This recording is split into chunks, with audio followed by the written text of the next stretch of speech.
लक्ष्मी नारायण भगवान की जय। भक्तजन आपको स्वागत करें गरुड़ पुराण का इस हिस्सा को धर्म कांड से भगवान विष्णु और श्री गरुड़ जी के बीच में संवाद जो है। आज मैं काठमांडू नेपाल से आपके बीच में पहुंच रहा हूँ। यात्रा में थे कैलाश धाम का मानसरोवर की यात्रा के उपरांत आपके बीच में ये पाठ लेकर के आ रहा हूँ। कल का विषय में हम लोग श्रवण किए थे पाठ के अंतर्गत कि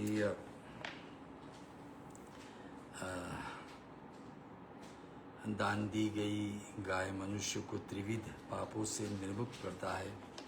गोदान, भूमि दान, स्वर्ण दान, तिल दान, घृत दान, धातु यानी कि लोहा और लवण आदि दान का महत्व कल सुने थे। एक तो स्वयं जीते जी अपने करना है, दूसरे कोई शरीर छोड़ दिए तो उनके लिए करना है। तो दोनों बातों का लाभ जो होता है मिलता है, वो हम लोग कल सुने थे। आज थोड़े से ध्यान मंत्र और फिर आज के विषय में चलेंगे। कांड तो धर्म कांड है और उसका अध्याय उसके 30वां अध्याय पे हम आपके बीच में लेके चल रहे हैं। हरि ओम श्रीमन महागणाधिपते नमः। श्री लक्ष्मी नारायणाय नमः। श्री उमा महेश्वरायेभ्यो नमः। सचिपुंद्रायेभ्यो नमः। मातृपितृ चरण कमलेभ्यो नमः। इष्ट देवतायेभ्यो नमः। कुल देवतायेभ्यो नमः। ग्राम देवतायेभ्यो नमः। वास्तु देवतायेभ्यो नमः। सर्वेभ्यो देवेभ्यो श्री गुरु चरण कमलेभ्यो नमः। ओम भूर्भुवः स्वः तत्सवितुर्वरेण्यं भर्गो देवस्य धीमहि धियो यो न प्रचोदयात्। ओम नारायण विद्महि वासुदेवाय धीमहि तन्नो विष्णु प्रचोदयात्। ओम नारायण विद्महि वासुदेवाय धीमहि तन्नो विष्णु प्रचोदयात्। ओम शन्नो मित्रा शन्नो वर्णा शन्नो भवतेर्मा शन्नो इंद्रो बृहस्पति शन्नो विष्णुरुक्रमा। नमो ब्रह्मणे नमस्ते वायो तमेव प्रतीक्षं ब्रह्मासि तमेव प्रतीक्षं ब्रह्म वदिष्यामि नित्यं वदिष्यामि सत्यं वदिष्यामि तत्मौतु तत्वक्तारमौतु औत्मम् औतु वक्तारम्। ओम शांति शांति शांति। भगवान विष्णु का स्तुति, भगवान की स्तुति से भगवान प्रसन्न होते हैं। भगवान के जो बहुत सारे गुण हैं उनको हम लोग वर्णन करते हैं और उन गुणों को वर्णन करने के बाद में भगवान के मुख से ज्ञान जो मिलती है वो हमारे लिए अमृत जैसा हो जाती है। यहाँ पे सीधे सीधे हम लोग तो नहीं प्रसन्न कर रहे हैं भगवान से, लेकिन गरुड़ जी तो जरूर कर रहे हैं। आइए पहले स्तुति। जय जय सुर नायक जन सुखदायक प्रणत पाल भगवंता। गोद्विजय हितकारी जय असुरारी सिंधु सुता प्रिय कंता। पालन सुर धरनी अद्भुत करनी मरम न जाने कोई। जो सहज कृपाला दीन दयाला करहूँ अनुग्रह सोई। जय जय अविनाशी सब घटवासी व्यापक परमानंद। अविगत गोतीतम चरित पुनीतम माया रहित मुकुंद। जय लागी विरागी अति अनुरागी विगत मोह मुनि वृंद। निशिवासर ध्यावहि गुण गण गावहि जयति सचिदानंद। जय सृष्टि उपाई त्रिविध बनाई संग सहाय न दूजा। सो अरज हमा अघारी चिंत हमारी जानिए भक्ति न बूझा। जो भव भय भंजन मुनि मन रंजन गंजन विपत वरूता। मन ब्रज क्रमवाणी चारि सयानी शरण सकल सुर दुयूता। सादर सुचि शेषारी शेषा जहाँ कहाँ को नहीं जाना।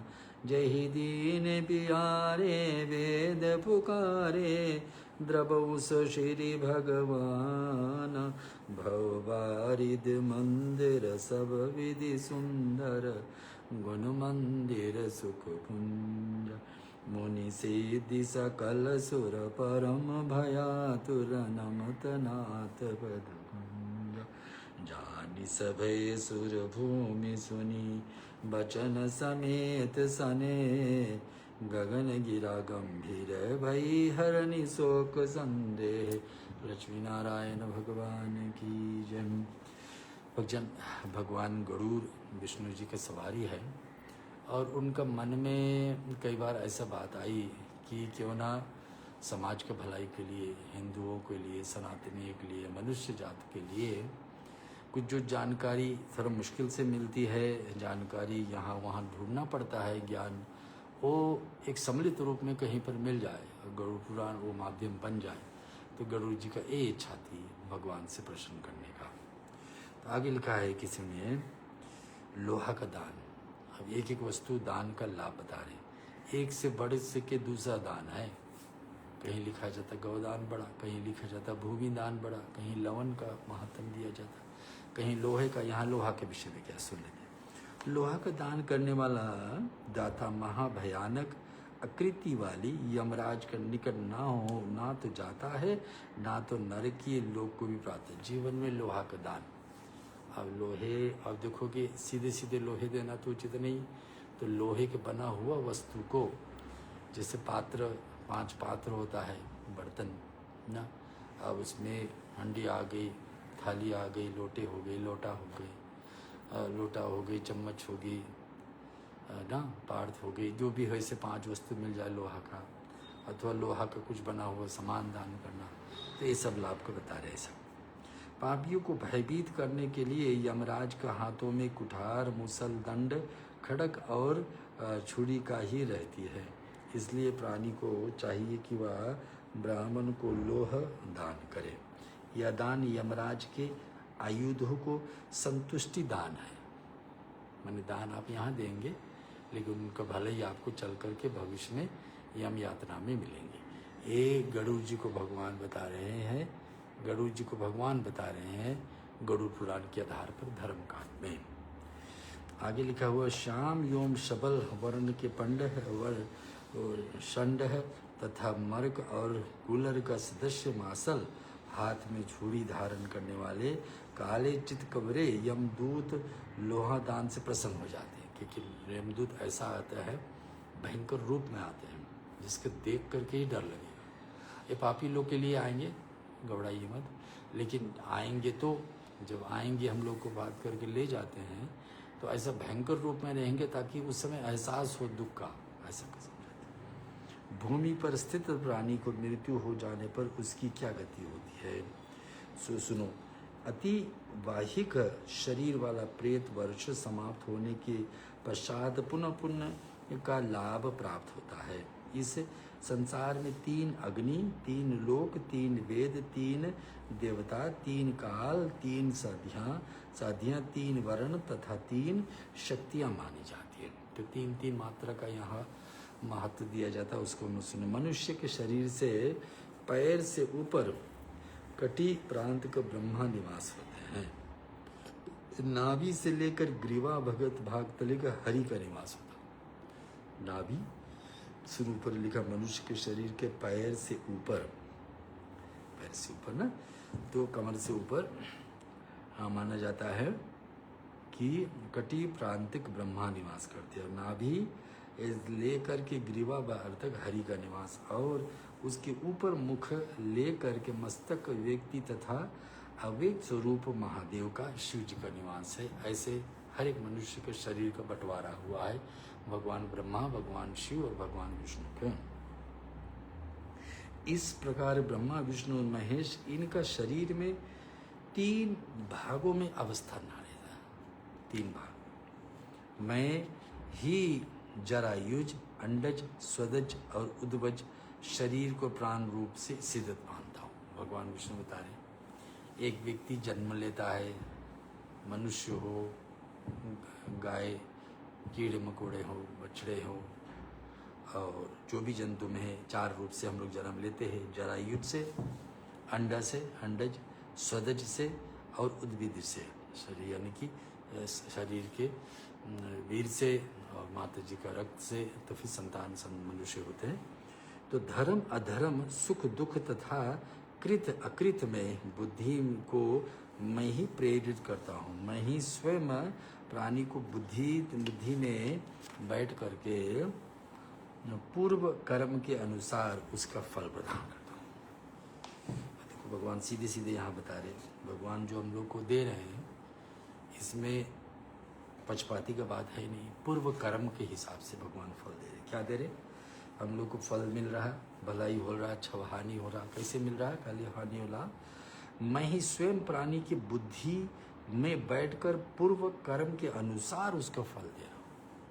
भगवान हमारी बुद्धि में बैठकर लेकिन फल देंगे वही जैसा हमारे कर्म पहले किए गए हैं, उसी के अनुसार प्राणी निश्चित ही स्वर्ग, नरक और मोक्ष को प्राप्त करेगा। और उसी के हिसाब से व्यक्ति चाहे नरक में गिरेगा, चाहे स्वर्ग में, अथवा मुक्ति के 3 ही जगह जाना है मृत्यु के बाद।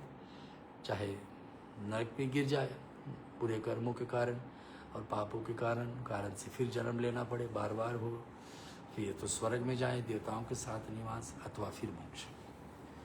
स्वर्ग अथवा नरक में गए हुए प्राणी को तृप्ति श्राद्ध के द्वारा होती है। स्वर्ग में गए अथवा नरक में गए, इन लोगों को तृप्ति कैसे होगी?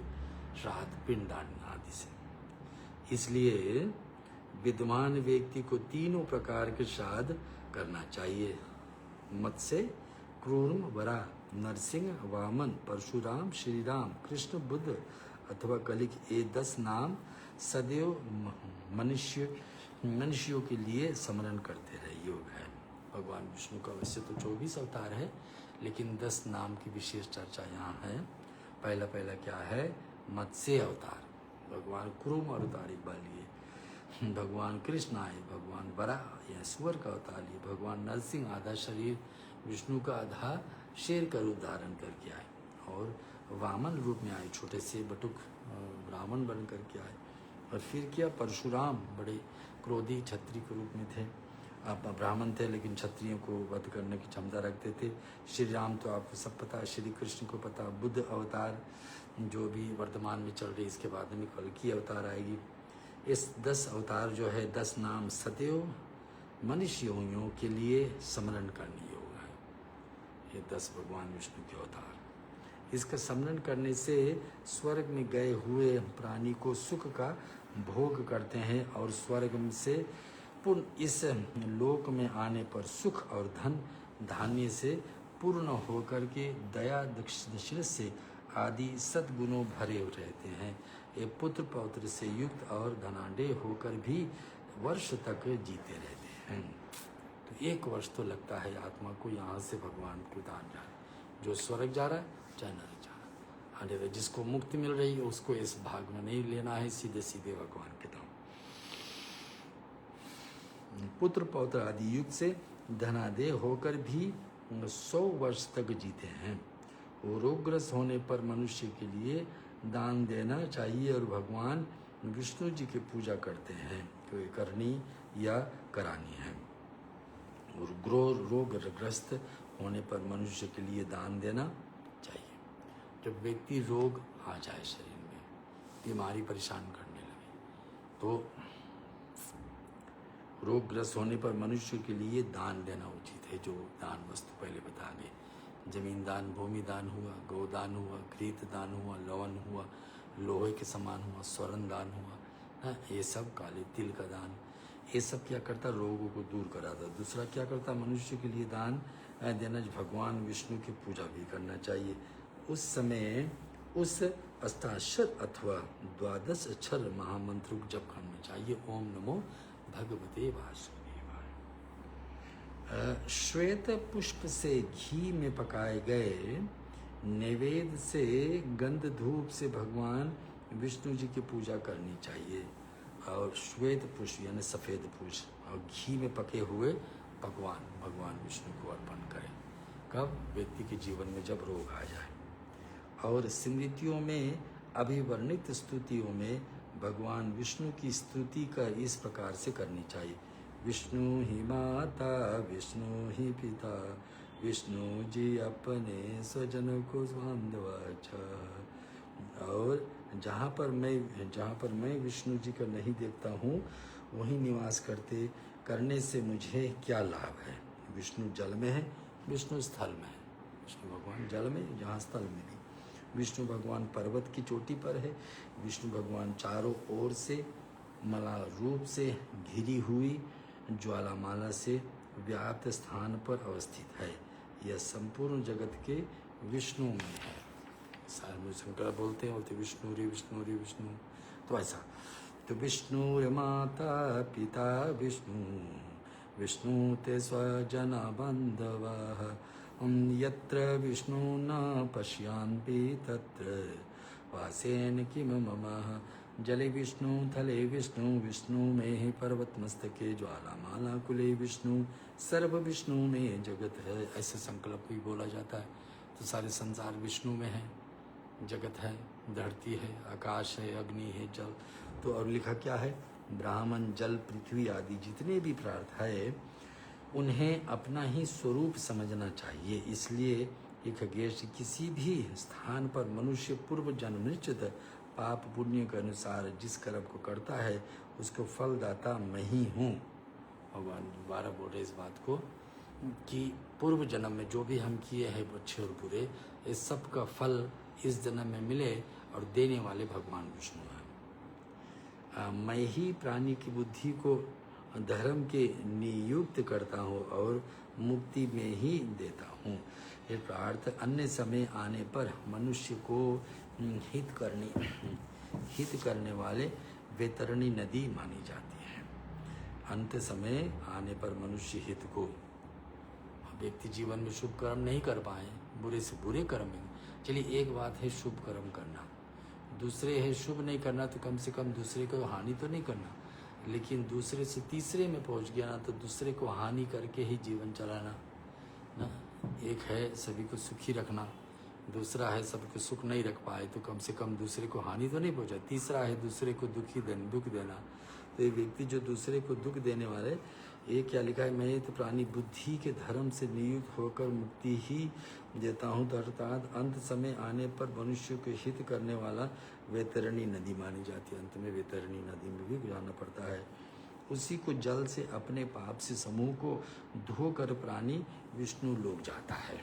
और बाल अवस्था में जो पाप है और कुमार अवस्था में जो पाप हुआ है, वह यह स्थान में जो पाप हुआ वह जन्म जन्मांतर समस्त अवस्थाओं को बीच में भी जो पाप किया जाता है, रात्रि पर, प्रातः पर, मध्याह्न पर, अपराह्न तथा दोनों संध्याओं पर, मध्य मन वाणी एवं कर्म से जो पाप हुआ है, उन सभी को पापों के समूह से प्राणी अपना उद्धार अंतिम संतलित कर लेता है। सर्व मनोकामना सिद्ध करने वाले एक ही चेष्टा कपिला गौ का दान है करके वो कर लेता है। तो बहुत सारी गलती किए हैं जीवन में, पाप हुए हैं, तो गौदान बड़ी अच्छी साधन है कि उसको कर ही लेना चाहिए। क्योंकि सबसे कठिन समय कब आएगा हमारे, जब कोई व्यक्ति नरक में जाता है, जब वैतरणी नदी के पास पहुंचता है और वहाँ बस उसी को खुशी मिलेगी। अगर जो हमारे आपको वहाँ वैतरणी नदी पहुँचना पड़ गया मरने के उपरांत, और मरगी के समय तो बताया जाता है कि अगर जो पहुँचना पड़ा तो एक गौदान ही ला दो, वो भी कपिला गाय। तो लिखा हुआ है गौदान करते समय परमात्मा से ऐसी प्रार्थना करनी चाहिए, परमात्मन गाय ही मेरे आगे रहे हैं, गाय ही मेरे पीछे है, पंच है पाश्चर भाग में रहे, गाय की ही मेरे हृदय में निवास करे, और कि मैं गायों के भी बीच में ही रहूं। जो भी प्राणियों को लक्ष्मी स्वरूप है, जो देवताओं को प्रतिष्ठित है, वे गौ रूपनी देवी मेरे सभी पापों को विनष्ट करे। तो ऐसा मान करके कि ऐसा इतने मैंने गलती किया है, गौ माता उस गौ को सेवा में कहीं ना कहीं शामिल हुए, चाहे गौ माता का प्रसाद रूप में चारा दिए हैं कुछ दिनों तक, चाहे गौ माता को चरने के लिए जमीन दान किए हैं, चाहे गौ माता को स्वयं दान किए हैं, तो इस सब का सबका लाभ लिखा हुआ। गावो मसांग्रस्तम संतु पृष्ठ है प्राश्चवत्ताः, गावो में हृदय संतु गवाम मध्ये वासनभ्याम या लक्ष्मी सर्वभूतानां या च देववस्थिताः देन रूपेण सह देवी मम पापम व्यापतः। तो देखो गौ मैया का कितने महात्म है। इति श्री ही अर्धोधरिक क्रियाओं विदित है, पद आदि त्रिविध है दानों की ही फल धर्म कांड का 30वां अध्याय संपूर्ण। लक्ष्मी नारायण भगवान की जय। श्रीमन नारायण अयन नारायण लक्ष्मी नारायण अयन नारायण गोविंद नारायण नारायण नारायण लक्ष्मी नारायण नारायण नारायण। आगे 30वां से अब 31 पे चल रहे। और दो ढेरी क्रियाओं के विधि विहित पद आदि त्रिविध दानों का फल तथा जीव को प्राप्त देह का स्वरूप का वर्णन है ना। अब आता पाठ उस पाठ को जहाँ पर भगवान विष्णु बता रहे गुरु जी जो मनुष्य पापाचार्य लगे हुए हैं वे यमलोक जाते हैं। यदि मुझको साक्षी बनाकर मनुष्य द्वारा दान दिया जाए तो वे अनंत फलदायी होता है। भूमि दान देने वाला प्राणी दान में दी गई भूमि की रजकरणों की जितनी संख्या होती है उतने वर्ष तक स्वर्ग में निवास करता है। तो भूमि किसी व्यक्ति ने दान दिया, व्यक्ति दूसरे को, ब्राह्मण को, ऋषि संत को, गाय के लिए, तो जितने दिन तक वो भूमि यानी कि जमीन जो व्यक्ति लिया है, ब्राह्मण लिए है, कोई ऋषि लिए है, कोई गौ सेवा वाले लोग लिए हैं, जितने दिन तक वो काम पे ऐसे शुभ काम में लगाए उतना दिन तक वो व्यक्ति का निवास सीधे स्वर्ग में मिलेगा। भूमि दान देने वाला प्राणी दान दी गई भूमि को रजकरणों से जितना संख्या होती उनकी वर्ष तक स्वर्ग में निवास करेगा। जो जूते का दान करता है, घोर यम मार्ग में घोड़े पर सवार होकर चलते हैं। धन दान करने से प्रेत यमलोकों की से कहीं पर भी धूप से नहीं जलते हुए सुख पूर्वक अपने पद को जलते हुए जाते हैं। इसके उद्देश्य मनुष्य जो अन्न दान देता है उसी इससे वह संतृप्त होता है। अन्नदान भी एक बड़ी महादान माना जाता है। तो अन्नदान जी मैंने 5 प्रकार का दान जरूर दान कर लीजिए। अब अलग भाग का आटे होते हैं, अलग रूप में चावल और फिर दाल ऐसे मूंग आदि। तो इसमें भी ऐसे ऐसे बंटवारा करके 7 वैरायटी का 7 तरह का हो जाए सप्तदान। यमलोक महापद को ऐसा कह भी स्थान है जहाँ पर घनघोर अंधकार है और वहाँ पर कुछ भी दिखाई नहीं देता, किंतु दीप दान देने से मनुष्य उस मार्ग में प्रकाश युक्त है, प्रकाश से युक्त प्राणी के समान जाते हैं। आश्रित कार्तिक तथा माघ मास मृत तिथि और चतुर्दशी तिथि में दिया गया दान सुख कारक होता है। अब दान भी हमेशा देने का अलग अलग समय है जो अलग अलग लाभ लाता है। कब कब क्या लाभ लाता है वह कुछ भी दिखाई देता, किंतु दीप दान देने से मनुष्य उस मार्ग में प्रकाश युक्त प्राणियों को समान मानते हैं। तो दीप दान भी है, दीवा को जला करके। आश्विन मास जिसमें आधे महीना नवरात्रि का शरद पूर्णिमा और दूसरे आधे महीना में श्राद्ध। कार्तिक महीना आपको सबको पता, दीपावली का महीना, बहुत सारे पर्व उसमें आते हैं। तथा माघ मास जो जनवरी के समय में मिलती है। मृत तिथि जिस तिथि पर व्यक्ति शरीर छोड़े हैं और चतुर्दशी तिथियों में दिया गया दान सुखदायक माना। और जब तक वर्ष ना पूरा हो जाए तब तक प्रतिदिन प्रेत का उबड़ अखाबड़ मार्ग में सुख पूर्वक गमन कराने की इच्छा से लोगों को दीप दान करना चाहिए। जब तक वर्ष ना पूरा हो जाए, 1 साल तक जो व्यक्ति शरीर छोड़े उनके नाम से दीप जलाना ही चाहिए। तो लिखा हुआ जो मनुष्य दीप दान करता है वह स्वयं प्रकाश में होकर संसार में पूज्य हो जाता है। जब दीप दान हम और आप करेंगे अपने पितरों के लिए, जब तक ये वर्ष ना हो जाए, माँ हुआ पिता हुए जो शरीर छोड़े, एक हर दिन प्रतिदिन एक दीप जला दे। अब कहाँ पे जलाना वो भी बात है। कुशा पे देवताओं का निवास होता है, पितरों के लिए प्रिय होता, तो कुशा के लिए पीपल का वृक्ष हो, वहाँ आसपास में अपने पितरों के लिए नाम से दीप जला दे।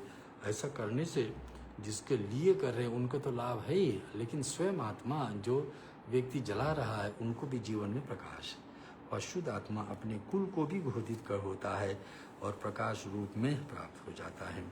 एक अगेश देवालय में पूर्व विमुख ब्राह्मण के लिए उत्तराधिभ्य तथा प्रेत के निमित्त दक्षिण मुख होकर के सुस्थित दीप को दान देना चाहिए। संकल्प पूर्वक ऐसा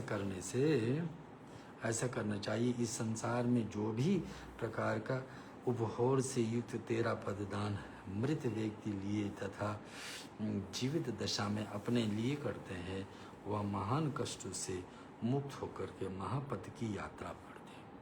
तो व्यक्ति को अगर जो भरोसा ना रहे कि हमारे वंश में कोई उनके लिए विधि ठीक से करेंगे या नहीं करेंगे, और तो अपने भलाई के लिए व्यक्ति ये सब दान कर ले, भूमि दान, गोदान, लवण दान, लोहा दान, न सप्तदान, तो फिर क्या लिखा हुआ है, वह मनुष्य महान कष्टों से मुक्त होकर के महापद को यात्रा करता।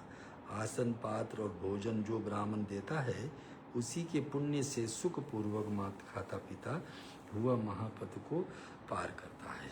कमंडलू का दान देने से प्यासा प्रेत जल प्राप्त करता है। तो कमंडलू को जो जीवन में दान किए हैं,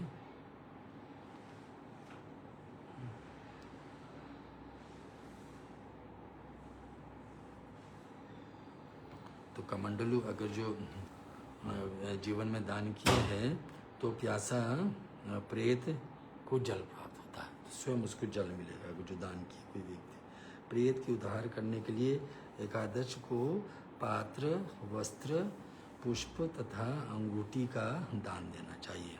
तो एकादश यानी 11वां दिन आत्मा के लिए आप ये सब दान कर सकते हैं। पात्र 5 पात्र होता है खाने का बर्तन, और दूसरा क्या वस्त्र, उनके लिए पुष्प तथा अंगूठी दान कर सकते हैं। इसी प्रकार से प्रेत को शुभेशु बन करके जो पुत्र यथाशक्ति 13 पदों को दान करता है, उसके प्रेत को प्रसन्नता प्राप्त होती है। भोजन, तिल, लवमपुर 13 घट, जल पूर्वण घट, अंगूठी तथा उत्तरीय एवं अधो वस्त्र के दान करता है, उसे दान के पुण्य से प्रेत परम गति प्राप्त कर लेता है। तो प्रेम गति प्राप्त करते 13 प्रकार का दान जो अब व्यक्ति परिवार में शरीर छोड़े हैं उनका 13 दिन होते होते ये सब काम कर लेना चाहिए।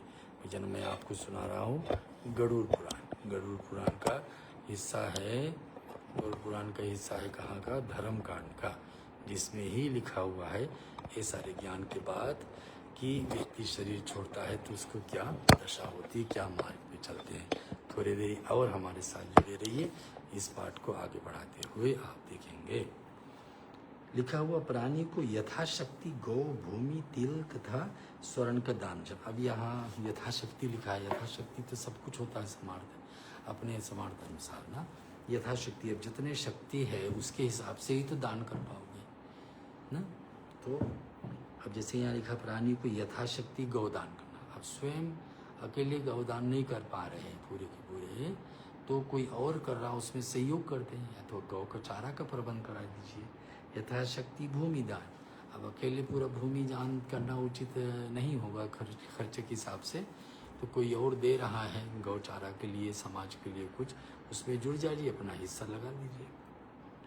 तिल तथा स्वर्ण का दान अवश्य करना चाहिए। ऐसा मनुष्यों में से कहा जाता है, जो व्यक्ति मृत प्राणी के लिए जल से परिपूर्ण मिट्टी का पात्र दान करता है उसके 1000 जल पूर्व पात्र के दान का फल मिल जाता है। स्वयं दूसरे के लिए करे तो 1000 गुना फल। यमराज के दूत महाक्रोधी होते हैं, महाभयंकर होते, आकृति वाले होते हैं, काले तथा पीले वर्ण के हैं। वे वस्त्र दान दिए आने पर मृत प्राणी को यमलोक में कष्ट नहीं देते। व्यक्ति के लिए अगर जो वस्त्र दान किया जाए तो जो व्यक्ति शरीर छोड़ करके जा रहा है उसको यमलोक में कष्ट कैसा नहीं होगा। उनको वस्त्र जहाँ मिला है तो प्राणी यमलोक में उसको कष्ट नहीं। तृषा और क्षम से पीड़ित होकर महापद में आगे बढ़ता हुआ प्रेत अन्न और जल से पूर्ण घट का दान देते से निश्चित ही सुखी होता है। महापद आगे बढ़ता है तो उनके लिए जो अगर जल पूर्वक घटा है उस पर जल भर के दान देने से, दक्षिणा अस्त्र शस्त्र वस्त्र तथा विष्णु जी के स्वर्ण प्रति मास से युक्त शय्या दान भी ब्राह्मण को देना चाहिए। ऐसा करने से प्रेत योनियों में परित्याग करके प्राणी स्वर्ग में देवताओं के वास प्रसन्नता पूर्वक निवास करता है। तो ऐसे अपने परिवार का जो शरीर छोड़े उनके नाम से दान करने से ऐसा जो प्राणी के लिए दिया गया वो स्वर्ग में उनका निवास है। परंतु सुनो, यह अंत्येष्टि कर्म से होने वाली दान मैंने तुम्हें सुना दिया। गरुड़ जी को विष्णु भगवान बता रहे, भगवान विष्णु भगवान बता रहे कि मृत प्राणी को अन्य शरीर कैसे प्रवेश करता है। अब मैं उससे कहूँगा मृत प्राणी अन्य शरीर में कैसे, जब व्यक्ति शरीर छोड़ के दूसरा शरीर उसको कैसे मिलता है उसको सुनेंगे। भगवान विष्णु की वाणी सुनने वाले गरुड़ जी उन्हीं के प्रश्न से तो शुरू हुआ। लक्ष्मी नारायण भगवान की जय। श्री कृष्ण गोविंद हरे मुरारी, हे नाथ नारायण वासुदेवा। श्री कृष्ण गोविंद हरे मुरारी, हे नाथ नारायण वासुदेवा। अच्छा, यह अंत्येष्टि क्रिया कर्म, परंतु मृत्यु लोक में जन्म लेने वाला प्राणी को मृत्यु तो निश्चित है, इसलिए अपने अपने धर्म अनुसार मृत व्यक्ति को श्राद्धिक कृत क्रिया करना चाहिए। गुरु जी, मरे हुए प्राणियों को मुखमंडल पहले जीवात्मा वायु को सूक्ष्म रूप से धारण करके निकल जाता है। आखिरी सांस मुंह से, नाक से, आँख से, कान से, मस्तक से निकल जाती है। मरे हुए प्राणी को मुख मंडल से पहले जीवात्मा वायु सूक्ष्म रूप निकलती है। लोगों के नेत्र आदि में 9 द्वार है। वैसे तो 9 द्वार, 7 ऊपर 2 नीचे, और रोम तथा तलोरंध्रन में से भी जीवात्मा बाहर आता 10वां। किंतु जो पापी हैं उनका जीवात्मा अपान मार्ग से शरीर छोड़ता है। जो पापी लगते हैं वो नीचे का भाग से शरीर छोड़ेंगे। क्या श्लोक में लिखा सुनेंगे? जातस्य मृत्युलोके वे प्राणी मरमचुसम मृतम कृतात् सर्वधारे नेने अया सत्यस्य ते परंतप पूर्वकाले मृतानां च प्राणिनां च खगेश्वरः सूक्ष्मो भूत्वां तास्वरजित तमण्डलायातं 9 द्वारे रोमयश्चितिं जननां तालोरन्ध्रेः पापनिष्ठातानां जीवैः निश्चक्रान्तिं मे ध्रुवमः। ऐसा लिखा। प्राण वायु के निकल जाने पर शरीर पृथ्वी पर वैसे ही गिर पड़ता।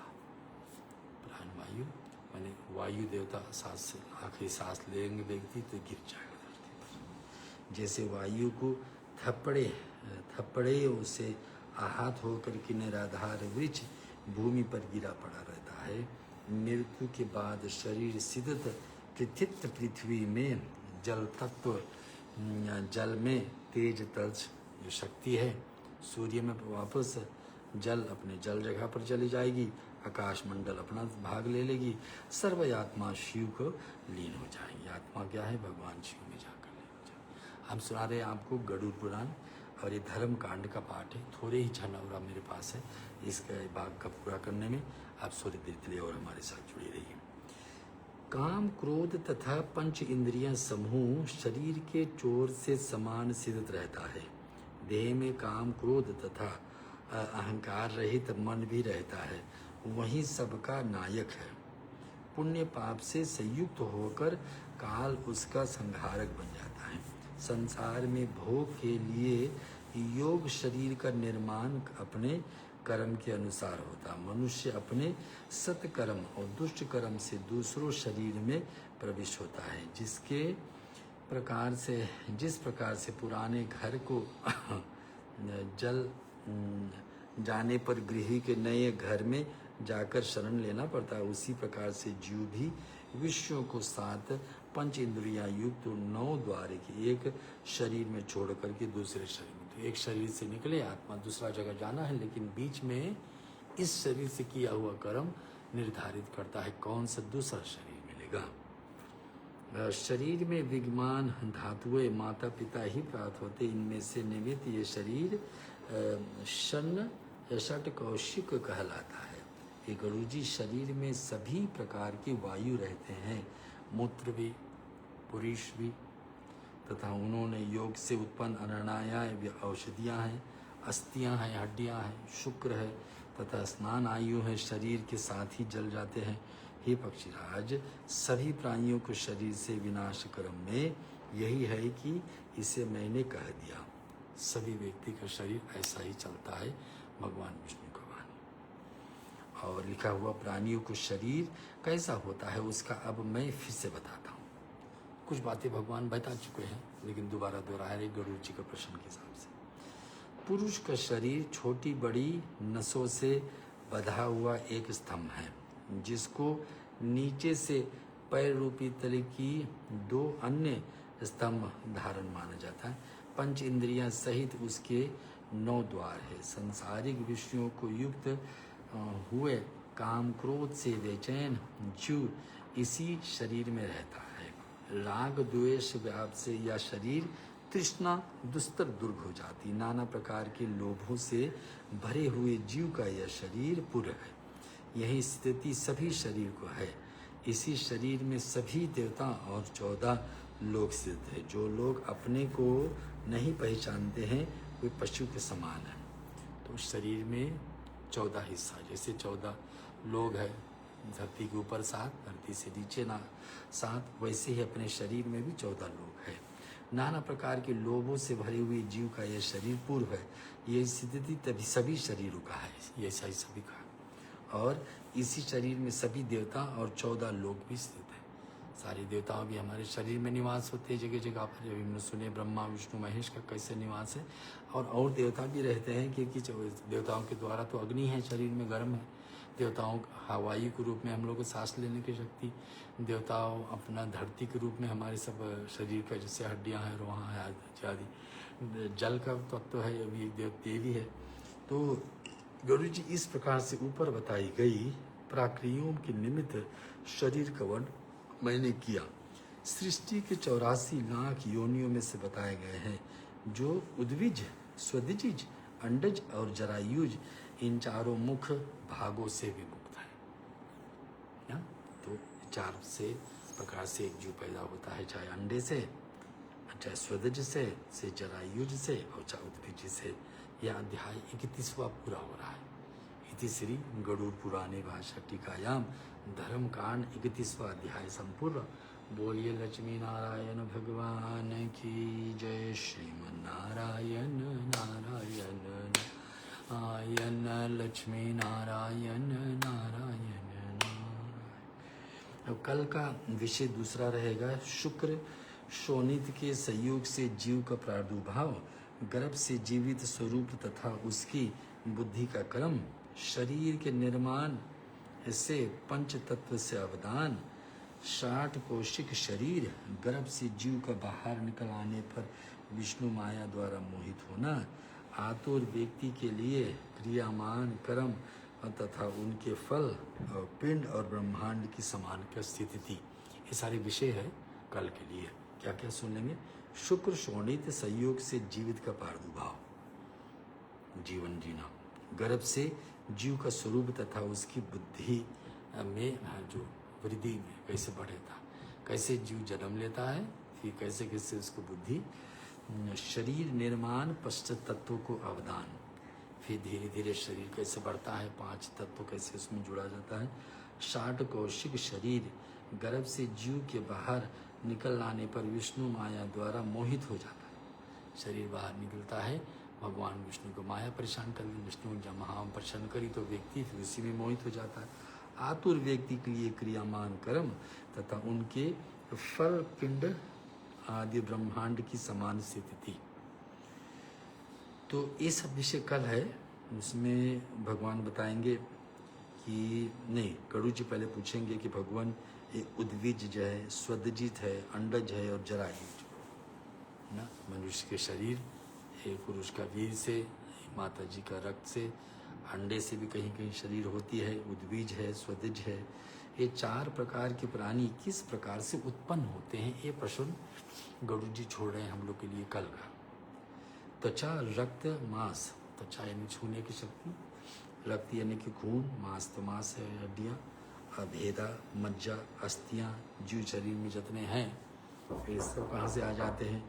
2 पैर, 2 हाथ, गुह भाग, जिह्वा, केश, नख, सिर, दिमाग तथा नाना प्रकार की बहुत सी रेखाओं उत्पन्न होती है। इस सब के विषय में भगवान कल हम लोग के बीच में बताएंगे। अभी का पाठ यहाँ पूरा करने जा रहे हैं, भजन थोड़ी देरी है और हमारे बीच में भगवान विष्णु का हम लोग शत नाम से इस बात का पूरा कर रहे हैं।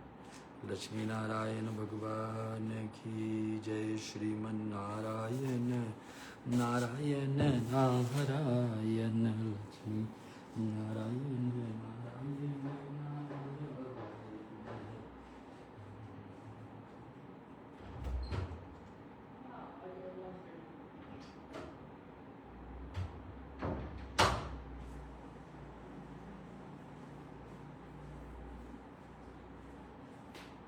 बस आपके बीच में भगवान विष्णु के शतनाम बोल देते हैं, सुना देते हैं, जरूरी है इसको सुनना। अब पाठ को आप भली भांति श्रवण किए हैं तो भगवान विष्णु का नाम भी सुन लीजिए।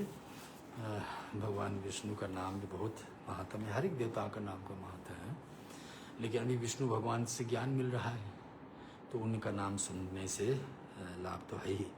तो सुन लीजिए, 2-4 मिनट लगेंगे। ओम विष्णुवे नमः, ओम लक्ष्मीपते नमः, ओम श्री कृष्णाय नमः, ओम श्री वैकुंठाय नमः, ओम श्री गरुड़ध्वजाय नमः, ओम श्री परब्रह्मणे नमः, ओम जगन्नाथाय नमः, ओम वासुदेवाय नमः, ओम श्री त्रिविक्रमाय नमः, ओम दैत्य अंतकाय नमः, मधुरूपवे नमः, ओम तक्षरवाहनाय नमः, ओम सनातनाय नमः, ओम नारायणाय नमः, ओम पद्मनाभाय नमः, ओम हर्षिकेशाय नमः, ओम सुधा प्रदाय नमः, ओम पुंडरीकाक्षाय नमः, ओम सिद्धिकर्ते नमः, ओम परतपराय नमः, ओम वनमालिने नमः, ओम यज्ञरूपाय नमः, ओम चक्रपनाय नमः, ओम गदाधराय नमः, ओम उपेन्द्राय नमः, ओम केशवाय नमः, ओम हंसाय नमः, ओम समुद्रमथनाय नमः, ओम हरे नमः, ओम गोविंदाय नमः, ओम श्री ब्रह्मजनकाय नमः, ओम केटवभरसुरंदनाय नमः, ओम श्रीधराय नमः, ओम कामजनकाय नमः, ओम शेषजाइने नमः, ओम चतुर्भुजाय नमः, ओम पंचजनधराय नमः, ओम श्रीमते नमः, ओम शंखपनाय नमः, ओम जनार्दनाय नमः, ओम पीताम्बरधराय नमः, ओम देवाय नमः, ओम सूर्यचंद्र विलोचनाय नमः, ओम मत्स्यरूपाय नमः, ओम क्रूम तन्वे नमः, ओम कीरारूपाय नमः, निक्रशरणे नमः, ओम वामनाय नमः, ओम भार्गवाय नमः, ओम रामाय नमः, ओम बलिने नमः, ओम कलिकने नमः, ओम हयाननाय नमः, ओम विशंभराय नमः, ओम क्रीडाय नमः, ओम कपिलाय नमः, ओम श्रीधराय नमः, ओम ध्रुवाय नमः, ओम दत्तात्रेयाय नमः, ओम अच्युताय नमः, ओम मुकुंदाय नमः, ओम दधिमानवाय नमः, ओम धन्वंतरे नमः, ओम श्रीवस्तुकरधराय नमः, मुराराते नमः, अधोज्याय नमः, ओम संघर्षणाय नमः, ओम पृथ्वे नमः, ओम श्रीरब्धशायिने नमः, ओम श्रीरब्धशायिने नमः, ओम भूतात्मने नमः, ओम अनिरुद्धाय नमः, ओम भक्तवत्सलाय नमः, ओम नारायण नमः, ओम गर्जितवर्धनाय नमः, ओम त्रिधामने नमः, ओम भूतभावनाय नमः, ओम श्वेतदीप सुवसताय नमः, ओम सनकादि मनुष्याध्याय नमः,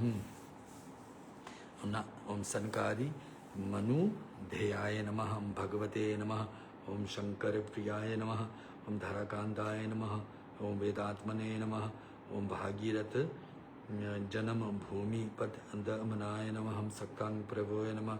ओम स्वेभुवाय नमः। विभुवे नमः। ओम घनश्यामाय नमः। ओम जगत कारणाय नमः। ओम अवस्थाय नमः। ओम बुद्ध अवताराय नमः। ओम शाश्वताय नमः। ओम लीला मनुष्य विग्रहाय नमः। ओम दामोदराय नमः। विरांग रूपाय नमः। ओम भूत बहु प्रभवे नमः। ओम आदि देवाय नमः। ओम देवदेवाय नमः। ओम प्रहलाद परिपालकाय नमः। ओम महाविष्णुवे नमः। देखिए भगवान विष्णु का ये सट नाम पूरा हुआ। अब एक भगवान विष्णु का नाम से भजन, फिर आपको हम छुटकारा देंगे, आज का पाठ से विमुक्ति देंगे। अधरम मधुरम अधरम मधुरम वदनम मधुरम नयनन मधुरम हसितम मधुरम हृदय मधुरम गमनम मधुरम मधुराधिपतेरखिलम मधुरम वचनम मधुरम चरितम मधुरम वसनम मधुरम वलितम मधुरम चलितम मधुरम भ्रमितम मधुरम मधुराधिपतेरखिलम मधुरम वेणु मधुरा रेणु मधुरा पानिम मधुरा बाधव मधुरा नित्यम मधुरम सख्यम मधुरम मधुराधिपतेरखिलम मधुरम गरनम मधुरम तरनम मधुरम हरनम मधुरम समरन मधुरम वमितम मधुरम शमितम मधुरम मधुराधिपतेरखिलम मधुरम गुंजा मधुरा माला मधुरा यमुना मधुरा वीची मधुरा सलिलम मधुरम कमलम मधुरम मधुराधिपतेरखिलम मधुरम गोपी मधुरा लीला मधुरा युक्तम मधुरम भुक्तम मधुरम दृष्टम मधुरम शिष्टम मधुरम मधुराधिपतेरखिलम मधुरम मधुराधिपतेरखिलम मधुरम गोपा मधुरा गोपी मधुरा हृष्टम मधुरम सुष्टम समधुरम दलितम मधुरम फलितम मधुरम मधुराधिपतेरखिलम मधुरम। लक्ष्मी नारायण भगवान की जय। लगभग आज गरुड़ पुराण का हम लोग 30वां और 31वां अध्याय दोनों श्रवण किए हैं। ये बड़ी अच्छी भाग है। इसमें हम लोग को धीरे सीधे सीधे भगवान के मुख से ज्ञान मिल रहे हैं गरुड़ पुराण से।